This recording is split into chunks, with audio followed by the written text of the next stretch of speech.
পৃথিবীর প্রায় সকল প্রাণী নিজেরা নিজেদেরকে শিকারের হাত থেকে রক্ষা করতে অথবা বিভিন্ন ধরনের প্রাকৃতিক প্রতিকূলতা থেকে রক্ষা করার জন্য আবাসস্থল বানিয়ে থাকে। তাদের সকলের মাঝে মানুষ ব্যতীত অন্য সকল প্রাণীদের মধ্যে পাখিদের তৈরি বাসাগুলো সবচেয়ে বেশি আকর্ষণীয় হয়ে থাকে, যার ফলশ্রুতিতে তারা নিজেদেরকে অন্যান্য প্রাণীদের কাছ থেকে আলাদা করে পুরো পৃথিবীর মানুষের কাছে উপস্থাপন করে। তাদের বাসা বানানোর এই অদ্ভুত শিল্পকর্ম এতটাই চমকপ্রদ হয় যে তা দেখে আপনি আমি চমকে যেতে বাধ্য।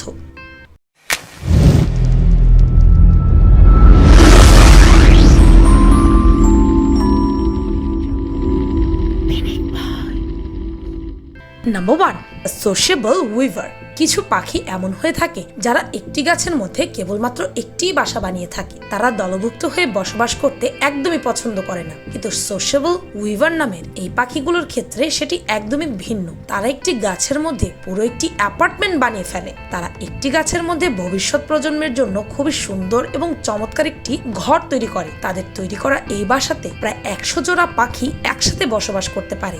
তারা যেই গাছে নিজেদের ঘর তৈরি করে সেটি পুরোপুরি তারা ঢেকে ফেলে। তারা এমনভাবে বাসাটি বানায় যেন সেখানে অতিরিক্ত গরম থেকে বাঁচা যায়, যার ফলে তারা এই বাসায় থেকে আফ্রিকার মতো দেশের গরম থেকেও মুক্তি পায়। এটাকে আপনি পাখিদের তৈরি শীতাতপ নিয়ন্ত্রিত বাসাও বলতে পারেন।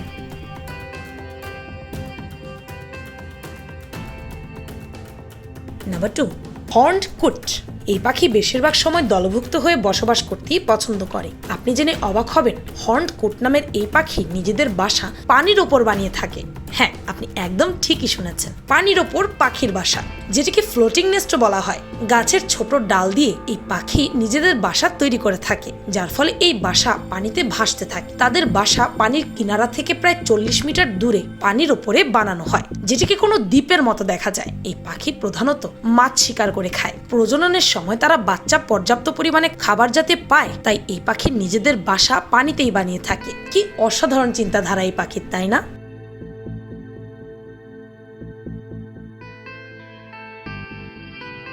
Number 3, edible nest swiftlet. আপনি এটি শুনে হয়তো অবাক হবেন যে কোনো পাখির বাসা খাওয়াও যেতে পারে। সুইফটলেট এমন একটি পাখি যার বাসা খাবার উপযুক্ত। এই পাখি ভারতের কিছু অঞ্চলে পাওয়া যায়। এই পাখি অন্ধকার গুহায় নিজেদের বাসা বানায়। তাদের বাসা আকারে ছোট পকেটের মতো হয়ে থাকে। এই পাখি নিজের বাসা নিজেদের স্যালাইভা অর্থাৎ লালা দিয়ে বানিয়ে থাকে, যার ফলে এই পাখির বাসাকে চীন এবং কোরিয়া সহ অনেক দেশের মানুষই খেয়ে থাকে। আপনি শুনে অবাক হবেন, তাদের এই বাসার 1 কেজির দাম অনেক সময় 4 লাখ টাকা পর্যন্ত হয়ে যায়, যার ফয়দা কিছু অসাধু মানুষ নিয়ে এই পাখির পরিমাণ অনেক কমিয়ে দিচ্ছে। Number 4, common Taylor bird. অন্যান্য পাখি নিজের বাসা বানানোর জন্য গাছের ডাল ব্যবহার করে থাকে, কিন্তু এই ছোট্ট পাখি নিজের ঘর খুব ইউনিক পদ্ধতিতে বানিয়ে থাকে, যেটি গাছের মধ্যে লেগে থাকা পাতাকে জোড়া লাগিয়ে বানানো হয়। তারা মাকড়সার জালকে 2টি পাতাকে জোড়া লাগানোর জন্য সুতা হিসেবে ব্যবহার করে। এই জন্য তাদেরকে টেইলর বার্ড অর্থাৎ বাংলায় অনুবাদ করলে দর্জি পাখি বলে ডাকা হয়। তবে এই পাখিটির বাংলায় আসল নাম হচ্ছে টুনটুনি।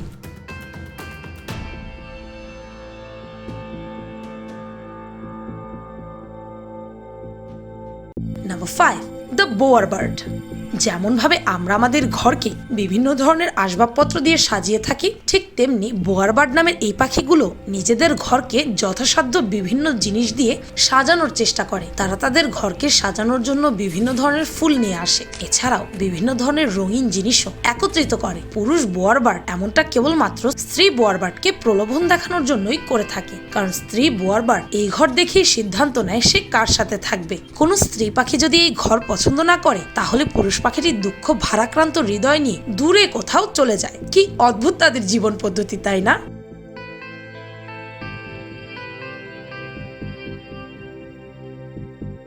Number 6, cliff shadow.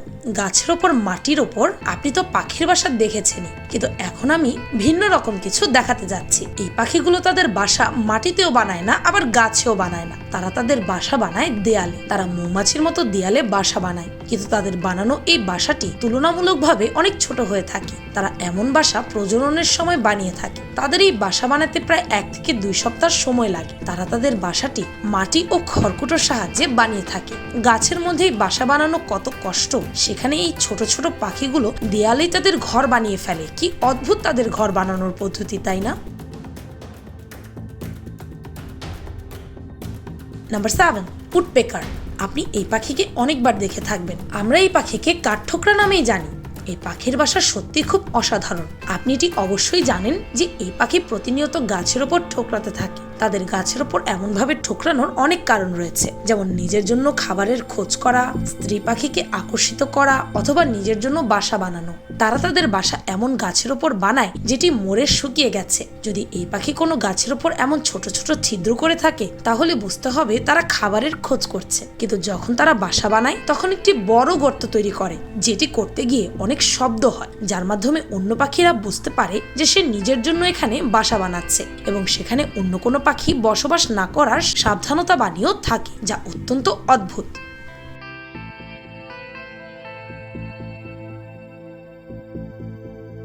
Number 8, rufous hornero. এই পাখি ঘাস, লতা পাতা এবং কাদামাটি নিয়ে নিজেদের ঘর তৈরি করে থাকে, আর এই ঘর মাটি দিয়ে তৈরি হওয়ার কারণে অনেক বেশি মজবুত হয়ে থাকে। এই বাসা বানানোর জন্য হর্নেরো পাখিকে কয়েক হাজার বার উড়ে গিয়ে কাদামাটি এবং ঘাস, লতা পাতা আনতে হয়। আর এই বাসার প্রবেশ পথ খুবই ছোট হয়ে থাকে, যেন শুধুমাত্র এই পাখি এখানে ঢুকতে পারে, যেন কোনো শিকারী পাখি থেকে তারা নিজেদেরকে রক্ষা করতে পারে। একবার এই বাসা ব্যবহার শেষ হয়ে গেলে তারা এই বাসাটি ছেড়ে চলে যায় এবং সেটিকে পরবর্তীতে অন্যান্য পাখিরা ব্যবহার করে থাকে। এই পাখিটির বাসা সত্যি একটি শিল্পকর্ম থেকে কোনো অংশে কম কিছু নয়।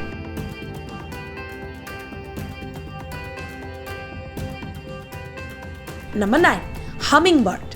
হামিংবার্ডের বাসা দেখতে ছোট একটি কাপের মতো হয়ে থাকে, যেটিকে স্ত্রী হামিংবার্ড সারাদিন অনেক কষ্ট করে বানিয়ে থাকে। তাদের এই বাসাটি বানানোর জন্য প্রায় 5 থেকে 7 দিন সময় লাগে। মাটি থেকে 3 থেকে 7 ফুট ওপরে এই বাসা রেশম, মাকড়সার জাল ও অন্যান্য রকম জিনিস দিয়ে বানানো হয়। বাসা তৈরি হয়ে যাওয়ার পরে এটিকে বাহির থেকে বিভিন্ন ধরনের ঘাস, লতাপাতা দিয়ে ঢেকে দেওয়া হয়, যেন এটিকে গাছের মধ্যে খুব সহজেই দেখা না যায়। তাদের এই বাসা অনেক বেশি নরম হয়ে থাকে। এই বাসার বিশেষত্বই হচ্ছে এই বাসাটি ইলাস্টিক হয়ে থাকে। এটি এমন একটি বাসা যেটিতে পাখির বাচ্চা যত বড় হবে বাসাটিও ততই বড় হয়ে যায়। কি অদ্ভুত ব্যাপার, তাই না? পাখিদের মধ্যে এমন অসাধারণ বাসা বানানোর প্রতিভা আছে, ভাবা যায়। Number 10, bald eagle. ঈগল পাখি যে কতটা বড় এবং ভয়ঙ্কর তা তো আমরা ভালো করেই জানি। এটিকে পৃথিবীর সবচেয়ে ভয়ঙ্কর পাখির মধ্যে একটি মনে করা হয়। আপনি চিন্তা করতে পারেন এই পাখিটি এত বড়, তার বাসা কতটা বড় হবে? ঈগল পাখির বাসা 9 ফিট চওড়া এবং প্রায় 20 ফিট গভীর হয়ে থাকে। এই পাখি তাদের বাসা গাছের ডাল দিয়ে বানিয়ে থাকে। যদি সেই বাসায় নিজের বাচ্চাকে ঠিকমতো লালন পালন করতে সক্ষম হয়ে যায় তাহলে সে সেটিকে প্রতিনিয়ত বাড়াতেই থাকে, যেন সে এখানে তার পরিবারের সকলকে নিয়ে একসাথে থাকতে পারে। ফ্লোরিডাতে ঈগল পাখির মাধ্যমে বানানো এই বাসা পৃথিবীর সবচেয়ে বড় বাসা ছিল। এই বাসাটির ওজন প্রায় 2000 কেজি পর্যন্ত ছিল, যেটি সম্পর্কে শুনে আপনি হয়তো অবাক হয়ে গেছেন।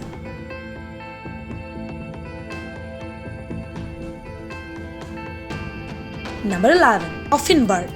এই পাখি আটলান্টিক মহাসাগরে পাওয়া যায়। এখানে তারা তাদের পুরনো কলোনির মধ্যে বসবাস করে। তাদের এই কলোনিতে প্রায় 40,000 পফিন বার্ড বসবাস করে। যখনই শীতকাল চলে আসে তখন তারা তাদের বাসা বানাতে ব্যস্ত হয়ে পড়ে। আমরা এটা জেনে থাকি যে বেশিরভাগ পাখি নিজের বাসা গাছের ওপর বানিয়ে থাকে, কিন্তু এই পাখিগুলো এমনটা একদমই করে না। পফিন বার্ড নিজেদের ঘর মাটি খুঁড়ে বানিয়ে থাকে। তাদের এই বাড়ি বানাতে তাদের 15 থেকে 20 দিন সময় লেগে যায়। তারপর তারা তাদের বাসাকে বিভিন্ন ধরনের নরম জিনিস যেমন ঘাস, লতাপাতা দিয়ে সাজিয়ে রাখে, যার ফলে তাদের বাসাটি খুবই চমৎকার হয়ে থাকে।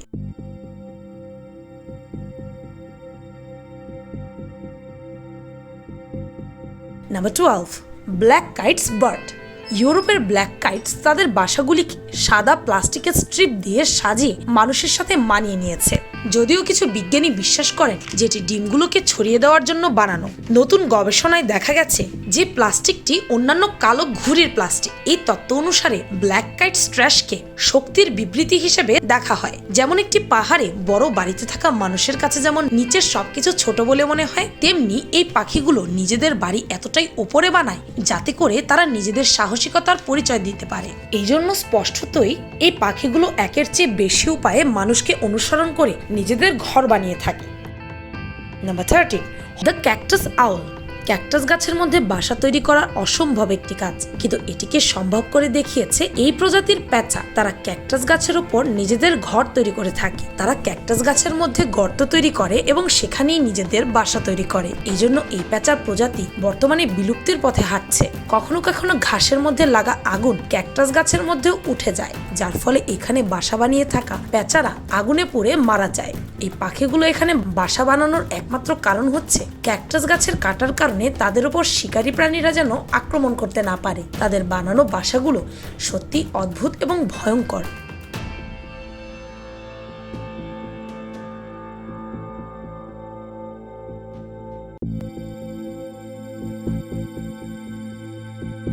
Number 14, great hornbill. Hornbill Bharat, Bhutan, নেপালের মতো দেশে পাওয়া যায়। তাদের ঠোঁট খুবই লম্বা এবং তীক্ষ্ণ হয়ে থাকে। এই পাখি বাসা বানানোর জন্য গাছের খোকলা অংশের ব্যবহার করে থাকে, যেখানে খুব সহজেই ছিদ্র বানিয়ে বাসা বানানো যায়। তাদের বাসা পুরোপুরিভাবে বন্ধ হয়ে থাকে, যেটিকে বাহির থেকে কাদামাটি দিয়ে ঢাকা হয়। শুধুমাত্র আলো বাতাস ও খাবার দেওয়া নেওয়া করার জন্য একটি ছোট্ট ছিদ্র রাখা হয়। ডিম দেওয়ার সময় মা হর্নবিল এই বাসার মধ্যেই থাকে। মা হর্নবিল ততক্ষণ পর্যন্ত বাহিরে আসে না যতক্ষণ না বাচ্চাটি পরিপক্ক না হয়। প্রায় 3 মাস যাবৎ এই পাখি নিজের বাসায় থাকে। এ সময় পুরুষ হর্নবিল বাচ্চা হর্নবিল ও স্ত্রী হর্নবিলের জন্য খাবার নিয়ে আসে। খুবই চমৎকার একটি পারিবারিক বন্ধন এবং বাসা বানিয়ে থাকে এই হর্নবিল নামের পাখি।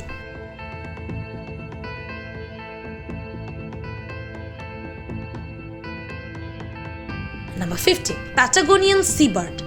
এইগুলো এমন এক প্রজাতির পাখি যাদেরকে কেবলমাত্র ক্যালিফোর্নিয়ার আইল্যান্ডে পাওয়া যায়। তাদের নাম হচ্ছে প্যাটাগোনিয়ান সিবার্ড। প্রজননের সময় এই প্রজাতির সকল পাখি একসাথে দলভুক্ত হয়ে যায়। তারপরে তারা এরকম ধরনের কলোনি তৈরি করে, যেখানে তাদের সংখ্যা হয় লক্ষ লক্ষ। তারা তাদের কলোনি এই জন্যই বানায় যেন তাদের অন্য কোনো পাখি হামলা না করতে পারে। প্রজনন প্রক্রিয়া শেষ না হওয়া পর্যন্ত তারা এইখানে সবাই একসাথেই থাকে, যার সময়কাল হয় প্রায় 3 মাস। তাদের এরকম কলোনি বানিয়ে রাখার পরিবেশ হয়তো আপনি অন্য কোথাও দেখবেন না।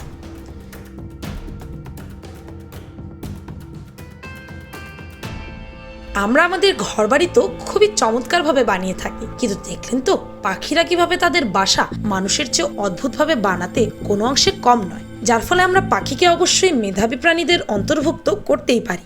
ভিডিওটিতে দেখানো কোন পাখির বাসা আপনার কাছে সবচেয়ে বেশি অদ্ভুত লেগেছে তা কমেন্টের মাধ্যমে জানাতে পারেন। আর পিনিক পাই চ্যানেলকে সাবস্ক্রাইব করে বেল আইকনে অল নোটিফিকেশনস অন করতে ভুলবেন না যেন। শুধুমাত্র এভাবে পিনিক পাইয়ের প্রতি ভিডিওর নোটিফিকেশন আপনার কাছে পৌঁছে যাবে। আমি ফাল্গুনি, আজকের মতো এই পর্যন্তই। দেখা হচ্ছে পরের ভিডিওতে।